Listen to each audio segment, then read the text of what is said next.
So you decided to learn the switch axe. Well, allow me to be among the first to welcome you to the church of the mighty Morphin Power Rangers. Oh man, that joke really dates me out, considering that this only makes sense if you're alive during the 90s, I guess.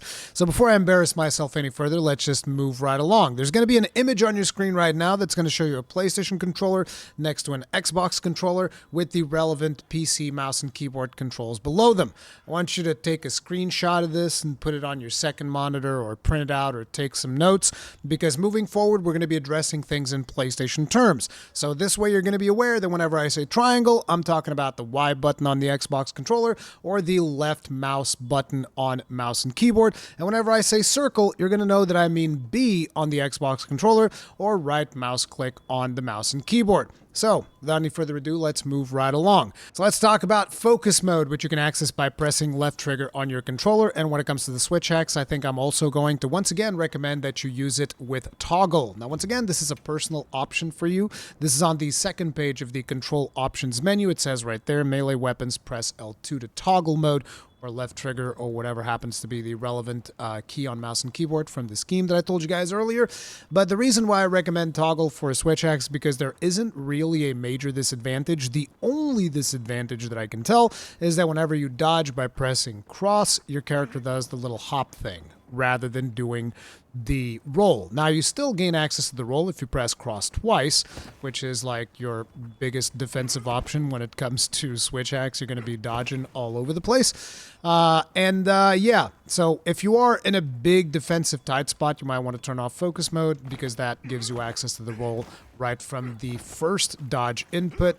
So, you know, whenever you're on the offense, turn it on. Whenever you're on the defense, need to dodge a whole lot, turn it off. But I still think that toggle is the better way of going about it, because it just makes it easier for you to aim the weapon, aim the attacks, gives you easy access to your focus strike and all of that good stuff. So that would be my personal recommendation. Now, moving right along, let's get into the weapon gauge, which is right below the sharpness. So the weapon gauge of the switch axe is constituted by 3 gauge. The gauge that you guys are seeing right now that is full is the sword gauge. So whenever you morph into sword mode, which I'll explain later, and you do attacks, that is going to consume that yellow gauge that you guys see right there.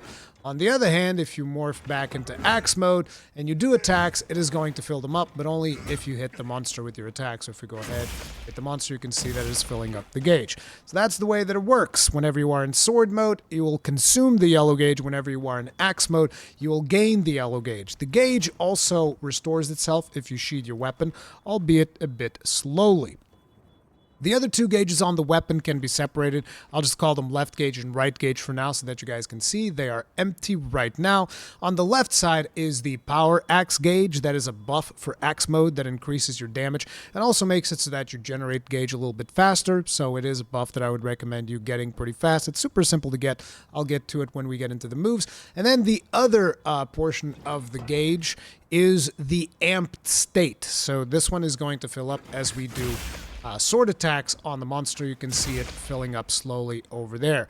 And once it fills up all the way, you're going to get like all kinds of power-ups and stuff like that, which we'll get to as we move into the more intricate options of this weapon. But yes, this is the basics of the weapon gauge for the switch axe. Now, an important thing is switch axe, very much like the charge blade, has different file types. If we see here, you can see that the switch axe that I have right now, which is the Hope Axe 2, is of the power file type. And if we go into the weapon settings here on the play guide, you can tell what each of the different file types does in case you guys are curious. So we're going to go over here, file types. So the power file is going to boost your physical damage. This is just a standard explosion. It works on every single monster.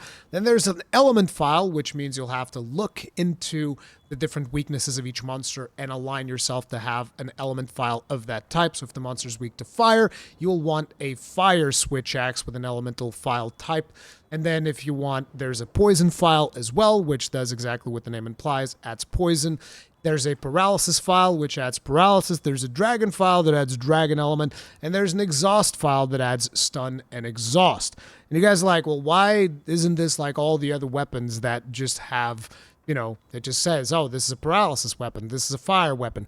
Because the way that Phials work is, in order for the Phials to pop off, you need to be in an amped state, which involves that second gauge that I was talking about. I'll do a quick demonstration right at the beginning so that you guys get a better understanding of it. So we're going to go ahead and we're going to charge this all the way real quick.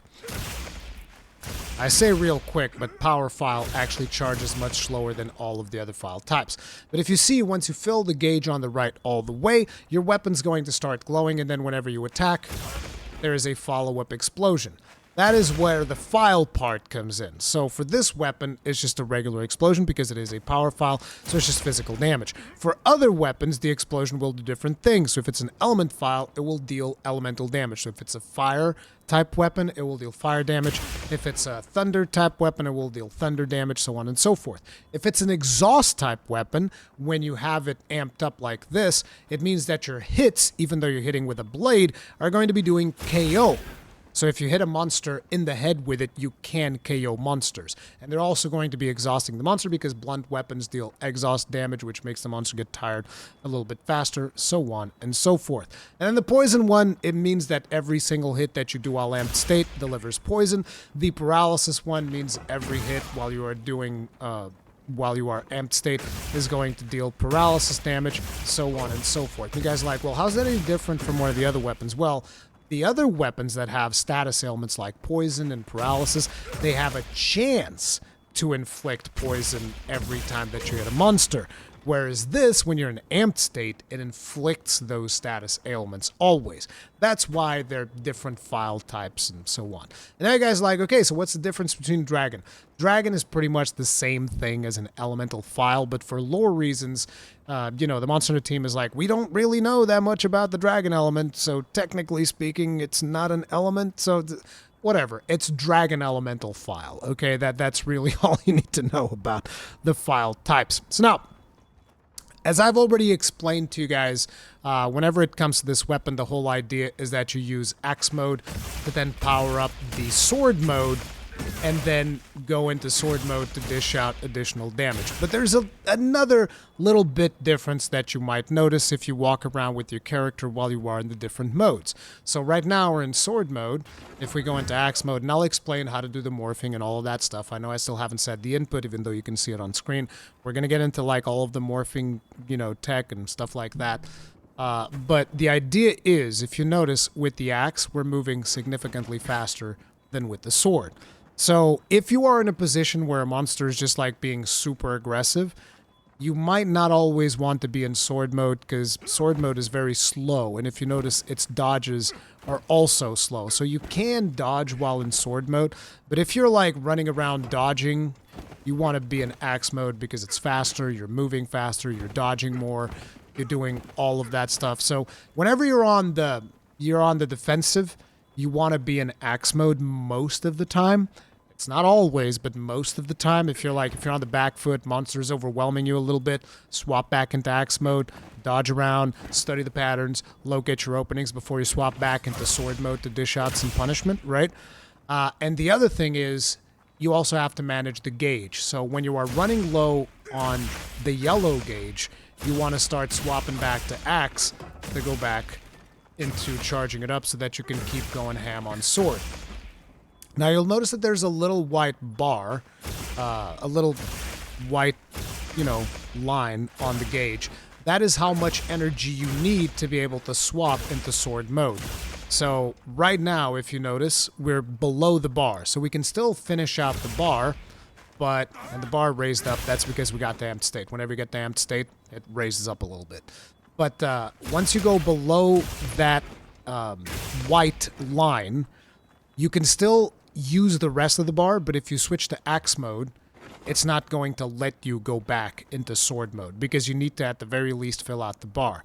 Now, if at this point you try morphing, which is done by pressing right trigger, you're going to get this lengthy reload animation. You don't want that. That's kind of like a punishment for messing up. That's the idea. It's like, oh, you didn't manage your gauge properly, so now you're doing this reload thing so that you can go back into sword mode. Unless, you know, you're out of gauge and you're just trying to get the gauge fast to get the fight started and you're out of combat, then sure, you can reload, do whatever you want. But you don't want to be reloading during combat because the monster is going to punish that. So, This should take care of the basics for you to understand, you know, how to swap back and forth between axe and all of that. What is the purpose of the weapon itself? Now we're going to get into the practical side of things, because at the end of the day, it really is in Monster Hunter Wilds, it's all about like, hey, if you're on the defensive, if the monster's overwhelming you, you want to be an axe because it gives you more mobility, more defensive options. But ideally, the idea is you build up the gauge with axe. Once the gauge is built up, you go to sword to actually dish out the punishment. That's usually how it goes. Okay, so now let's talk about moves that you have while in axe mode, and then I'll tell you guys how to swap into sword mode and the different morphing attacks that you get and back to axe. So your basic moves are going to be, you have your triangle attacks, which give you like overhead slash from neutral, side slash, and burst slash, and then it just like goes back to looping that around.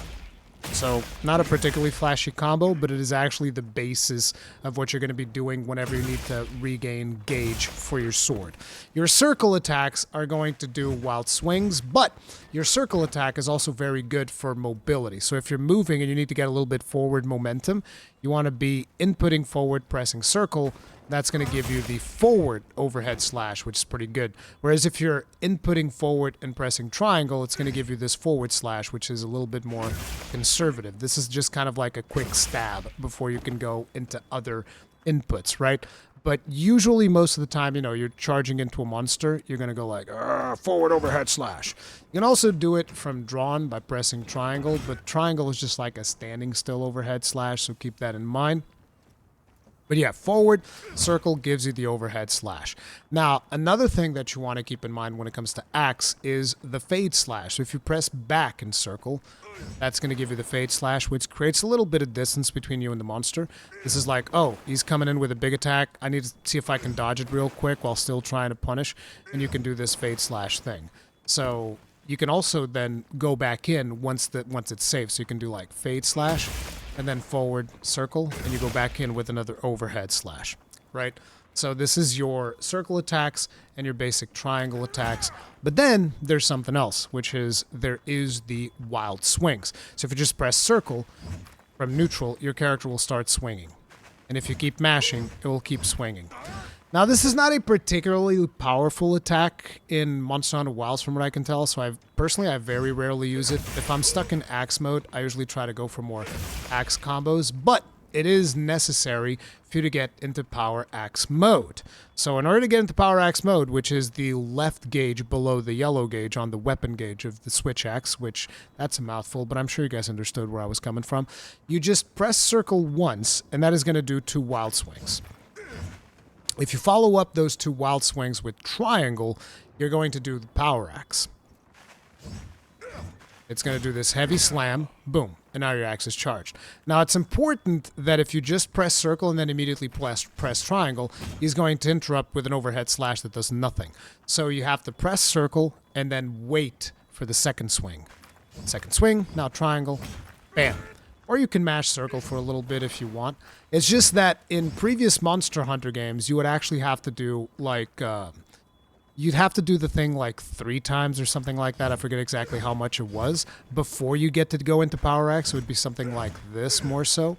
And then you could go into Power Axe. And now, you can just do it with 1 circle press. So press circle once, and on the second swing, press triangle, boom, heavy slam, power axe mode. Like I said, power axe mode makes it so that you deal a little bit more damage while in axe mode, and at the same time makes you get the gauge for sword mode faster.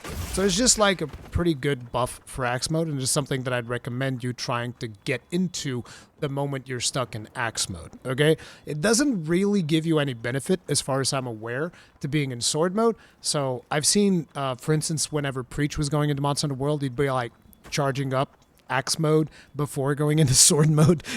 I don't think you got to do that, at least as far as I'm aware. But yeah, so that's power axe.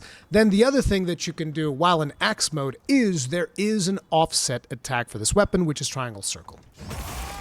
You get this offset rising slash. So if we actually set the dummy here to go into smash mode, I can show you guys how this works. I'm going to fumble it 100% because I'm terrible at doing offsets. Unfortunately, my weapon does not have an offset attack.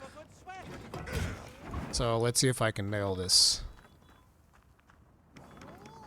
Oh my god, on the first try. That was beautiful. So as you can see, he then uses the hook slinger to kind of like charge forward. That means that you can do follow-up attacks after that. Now there's two, and I messed that up. See, I knew I was going to mess it up. Messing up offsets is my speciality.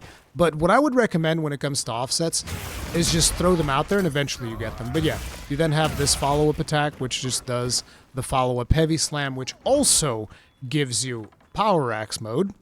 And then as I whiff another offset, I think you can also just do circle on there. That will give you the follow-up heavy slam as well. And then the other thing is you can morph by pressing the right trigger, which is your universal morph button, and that will morph you into sword mode in your follow-up attack. It'll give you the follow-up morph slash, and you'll already be in sword mode to follow up for the rest. But that is your offset attack, and again, the way that I would recommend, because I was always like, man, this offset attack a little bit challenging to get the grips with the timing, because again, I'm not used to offset attacks. But what I'd recommend is just throw it out. You know, just like whenever a monster's doing something, throw it out. Don't be scared. Just like yeet yourself at the monster with the offset attack, hope for the best. And then eventually, you're going to start getting better. See, I'm not telling you to throw it out just, oh, you'll randomly land offsets. I'm telling you that you have to throw it out. Because if you don't throw out the offset, you're never going to learn how to parry. So just straight up, throw it out, willy-nilly. Anytime that you even think the monster is going to do something, throw out the offset. And with that practice, that's how you're going to understand when it is the timing for the offset. Like I started doing this on the last stream that I did where I was practicing switch axe. And at the beginning, I was whiffing everything. And by the end, I was landing, like, I don't know, I'd say maybe a 60% rate of success when it comes to offsets. So the secret to being good with offset attacks is just keep throwing them out. Because practice will make perfect, and you will start getting to the point where you're landing those offsets without having to struggle too much. So now let's talk about morphing. Now, like I already explained to you guys, the way that you morph is by pressing right trigger.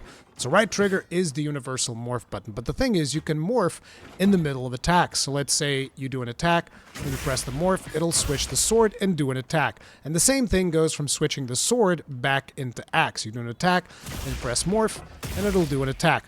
Now, the thing is, there are certain attacks that are a little bit better for morphing. So an example here would be if you do 2 triangle attacks, like 1, 2, and then you morph, this is still just a morph slash, but if you do 3 triangle attacks, you're going to do something different. So it goes 1, 2, 3, which does the burst slash, and then you swap after that. That's going to give you the rising double slash, and if you press circle again, it'll give you the sword triple slash. So you can do these morph combos that kind of like give you a couple of more benefits rather than just morphing. So mastering when it is the time to morph is kind of like the key to becoming better with this weapon. So a couple of recommendations. If you happen to be in axe mode and you want to morph, I think a really good one is going to be 1, 2, 3, and then morph after the spiral burst slash, right? That's a pretty good one. Another one is going to be to just straight up draw into sword, which you can do by just pressing trigger whenever you have your weapon sheath, trigger, boom, you straight up draw into sword. So that's just right trigger, and you're in sword mode from the get-go. Then if you want to swap yet again from axe into sword mode, there's one that's also really good, which is the wild swings one. You press trigger after the wild swings, it does this, which is like a really powerful move as well. It's also a move that we used to use for wake up a lot of times in previous Monster Hunter games. So you can actually aim this to be like just shy of hitting the monster's head. And then you press trigger, ba-boom, boom. That's going to give you quite a bit of damage on monster face. So that's another thing to go ahead and practice a little bit, these different morphing attacks. Now, beyond that, if you are in sword mode and you want to morph back into axe mode, kind of like the same thing. If you do like 2 attacks with triangle, and then you go for the morph attacks, that's going to give you the double slash, which instantly does 2 attacks rather than just get 1. But yeah, these are some of the morph slash to get the different double slashes and whatnot. And just keep in mind that if you swap from the 3rd triangle attack 1, 2, side slash, spiral burst slash, swap here. You can then press circle again. That gives you the sword triple slash. So it just flows nicely into the sword mode combos themselves. So now, jumping into sword. The attacks that you get with sword is... The way that I like to simplify is like if you're trying to build amp gauge, which is very important, that's going to be your main objective whenever you are in sword mode, is you want to build amp gauge as fast as possible. What I like to do, mash circle. If you mash circle, this combo gives you like some of the most gauge gain that you can get once you get the Heavenward Flurry. So that will give you, you know, amped state really fast. Another important thing to keep in mind is that the power files take significantly longer to get the amped state than pretty much any of the other files. So if you're using elemental files, dragon files, poison files, paralysis files, all of those exhaust files, they charge faster than power file. So it's kind of like something for you to consider. Like, consider this whenever you're fighting a monster. If you want to get the amped state faster, one of the fastest ways of doing it is actually just getting a different file that aligns up with that monster. But, you know, I personally like power files, but I also like exhaust files for stun. But it is what it is. I think that mashing circle is one of the best ways of building file if you're able to get an opening big enough for the Heavenward Flurry. So do keep that in mind. Now let's go ahead and build up some gauge because we used up a ton of gauge. And I want to keep playing in sword mode. Bam, bam, bam. Okay, now swapping back to sword mode. The triangle attacks are actually pretty good for positioning yourself, because this time around you get to like do these little hops and these little moves, almost like what the sword and shield gets, to kind of just like position yourself along different portions of the monster. So if you need to move to a different position of the monster, consider using this, even though, again, dodging is always going to be more efficient to like reposition yourself. But if you just need like a slight little nudge, you might want to consider going into the triangle attacks to just like nudge yourself. So I used Focus Strike there. That's just because I wanted to get gauge faster. But yeah, we also have the triple slash, which I told you guys about, which is done by if we do 1, 2, 3, and you get sword left rising slash. You can then press circle. That's going to give you a triple slash. So 1, 2, 3. Now circle. You get like this triple slash thing. It's not really super important because once you get the sword mode, your objective is going to be get into amped state. And once you get into amped state, which like I told you, one of the fastest ways is just mashing circle. Once you get into amped state, you want to be doing a couple of different things. But before you get to do those, you need to learn how to move. So like I've explained to you, whenever it comes to being in sword mode, you're actually quite limited. Let's say you start swinging and the monster's all the way over there. As you can see, it takes a while to get to where the monster is, especially if the monster continues moving, some monsters back away and all of that stuff. So one of the moves that you want to keep in mind is going to be the right trigger and circle. Because what that's going to do is that's going to swap you into axe mode and do an overhead morph slash, which also charges you forward, which is a very useful move to have whenever you want to close a gap with a monster, right? Boom.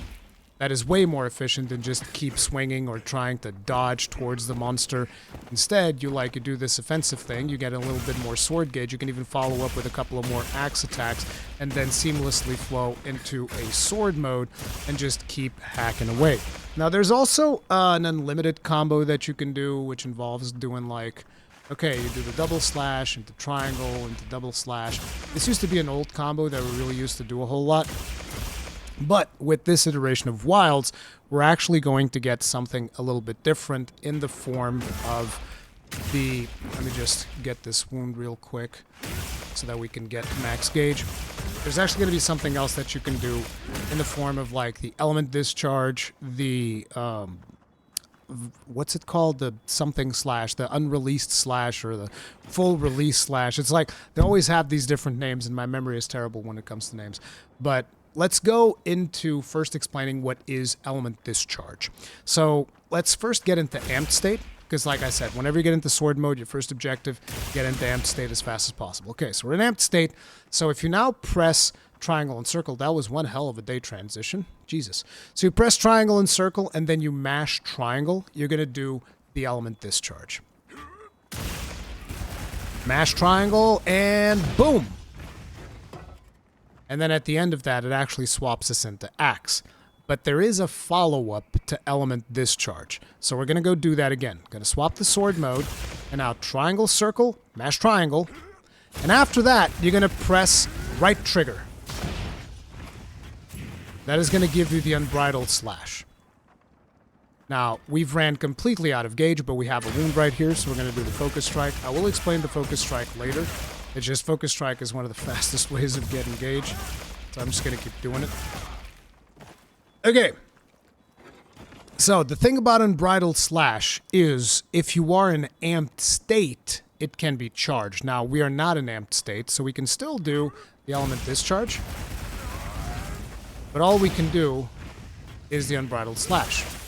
However, if we are in amped state, let me just do another one of these. And now we ran out of gauge. It's okay, we'll get another wound here real quick, just to charge this up.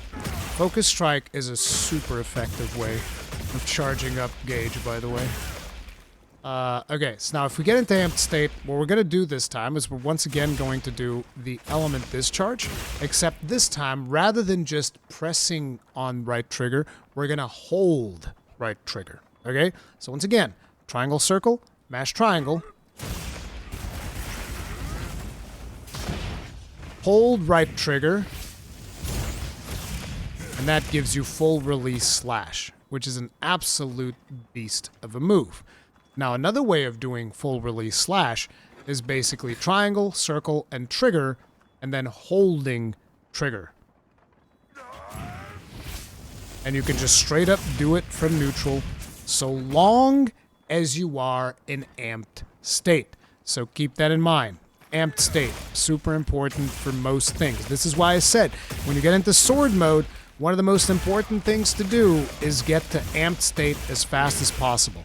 Because not only you get the added Phial explosions for being in amped state, which let me just get into amped state here.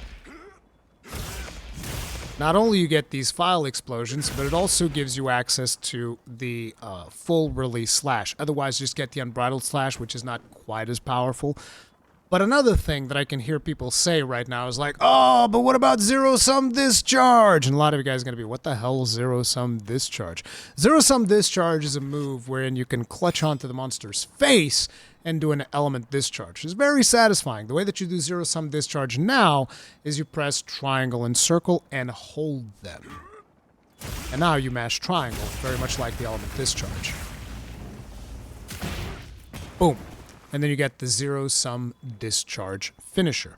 Now, there really isn't a follow-up to that, which is why usually what you want to do is if the monster gives you an opening large enough, you want to go into your element discharge, which is the one that I showed you previously, without clutching, and then you follow that up with the full unreleased slash. Or if the opening's not big enough, you just go into the unreleased, the fully charged up triangle, circle, and right trigger move. So it all depends on how big your opening is as to whether or not you want to take the time to do this and then follow it up, or just do this one instead from the get-go without the element discharge.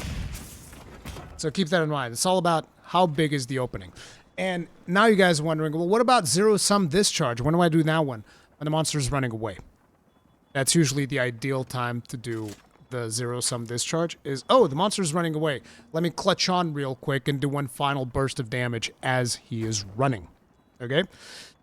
Now, the other thing is, I've told you guys that whenever it comes to being on the defensive and all of that stuff, you usually want to be in axe mode, which also gives you access to, bigger dodges, and at the same time gives you access to the offset attack.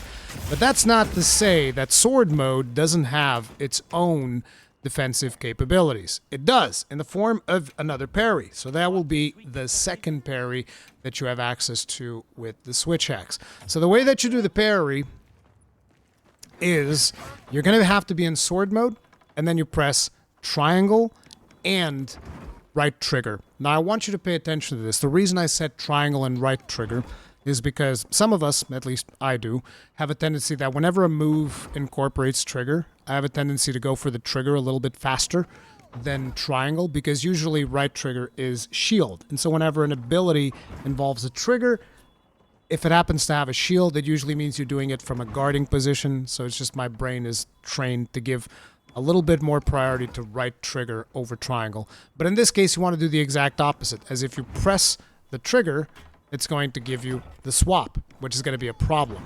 So you don't want to swap. So you want to press triangle a little bit first, or if you're able to press the two buttons exactly at the same time, fine. But if you're having troubles doing the counter in sword mode, think of it, oh, I need to press triangle a little bit before I press the trigger, okay? But the way that it goes is like this. Triangle and trigger, and... except I didn't time it properly. So let's wait a little bit longer, and... bam. And then you get this, and you can follow it with the overhead slash, or you can follow it with circle.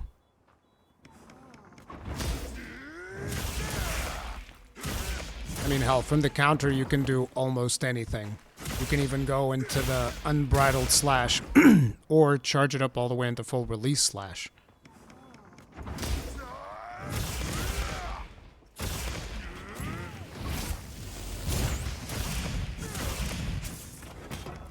But yeah, that's the counter for sword mode.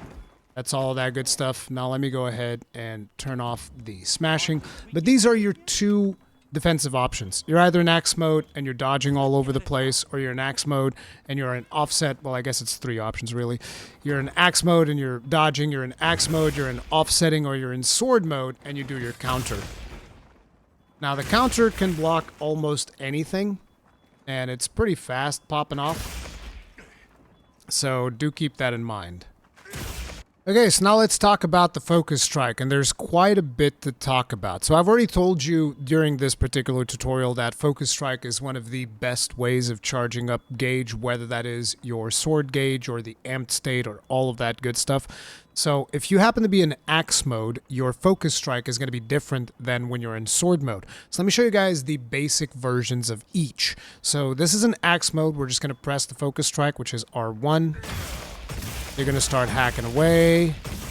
Bam. You finish up. You have your power axe.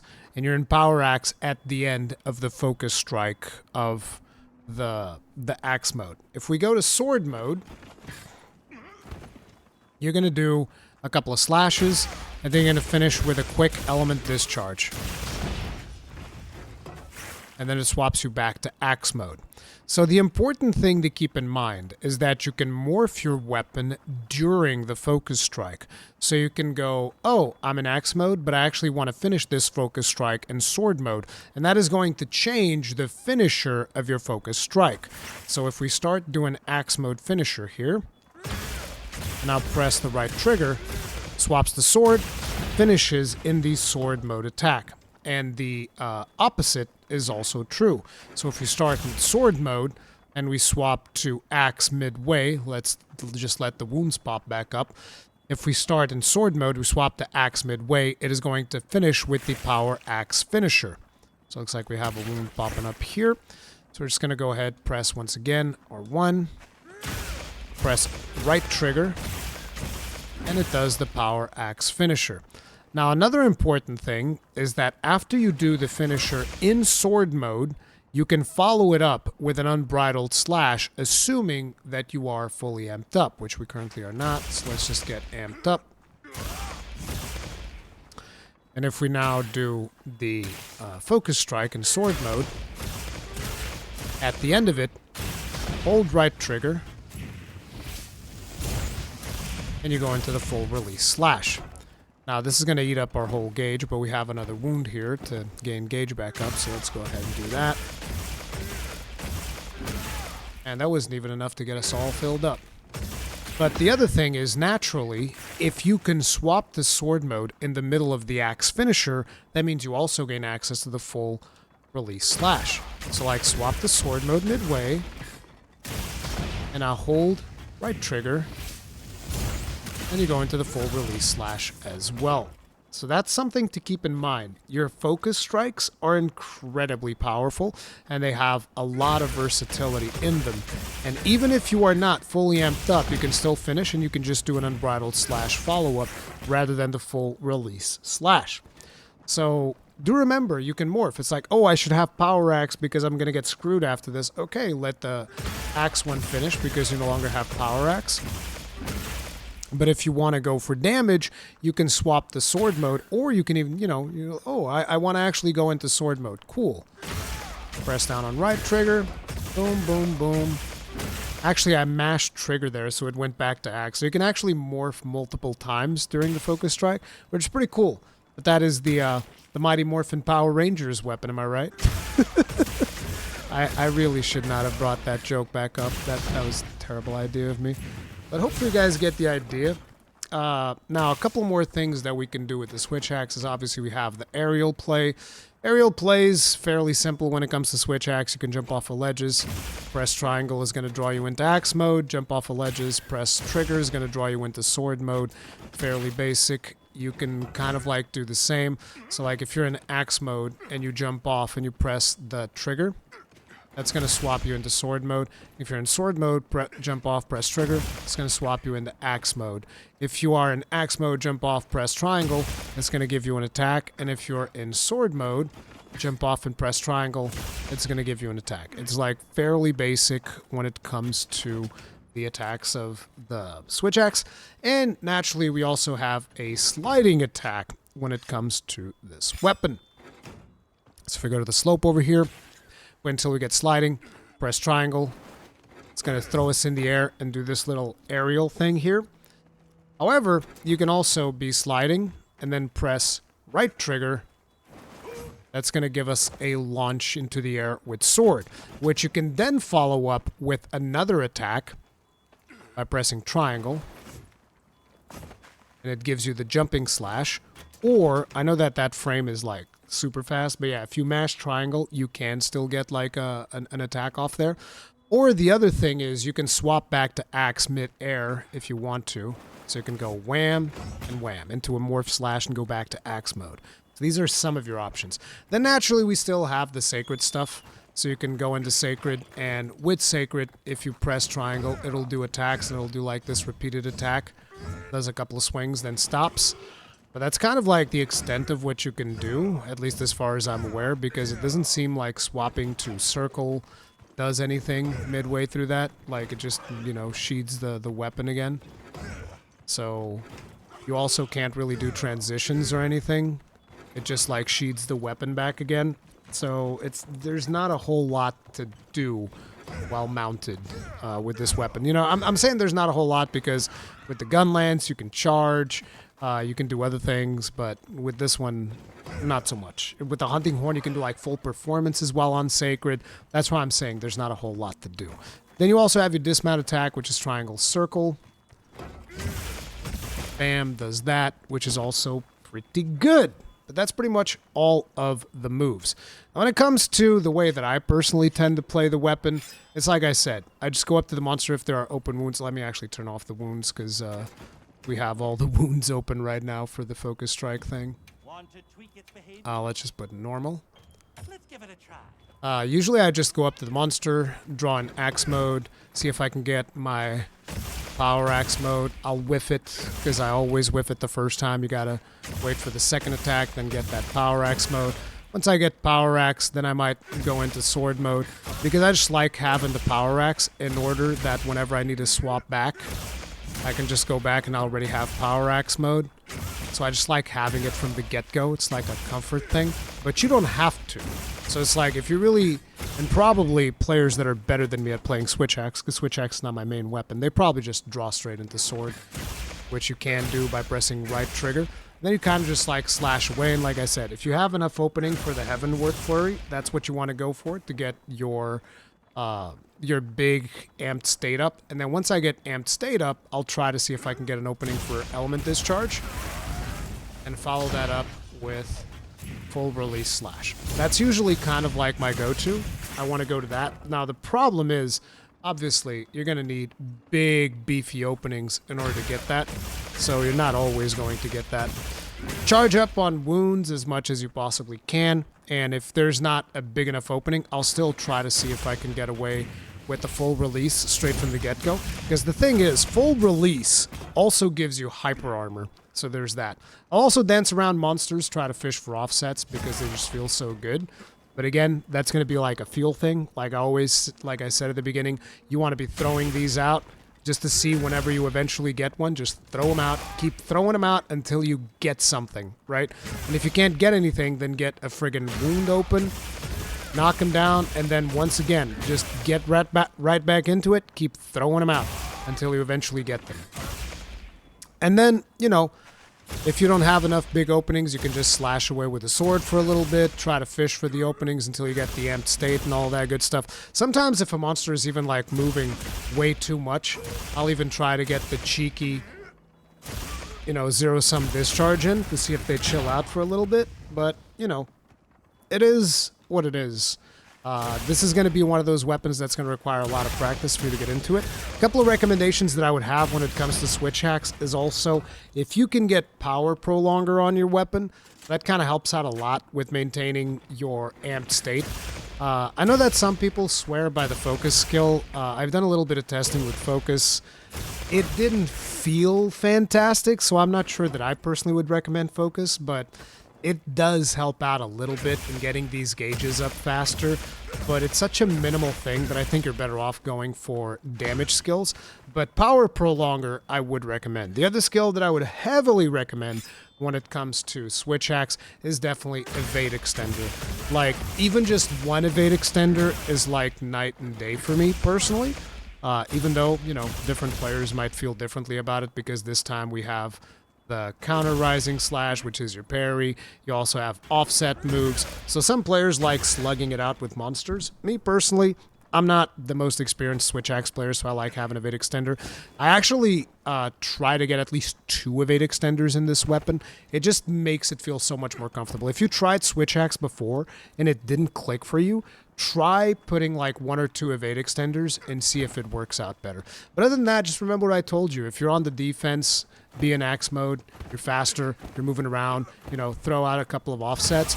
And if you're on the offense, obviously, sword mode is the way to go. Get all the damage, get the amped states, do your unbridled discharges and all of that good stuff. That would be the way that I would go. But yeah, that is Switch X. Hopefully you guys enjoyed this video. If it helped you out in any way, hit the like button, subscribe bell, notification icon, all of that jazz. I'll see you guys in the next one. Stay strong, stay safe. Peace out.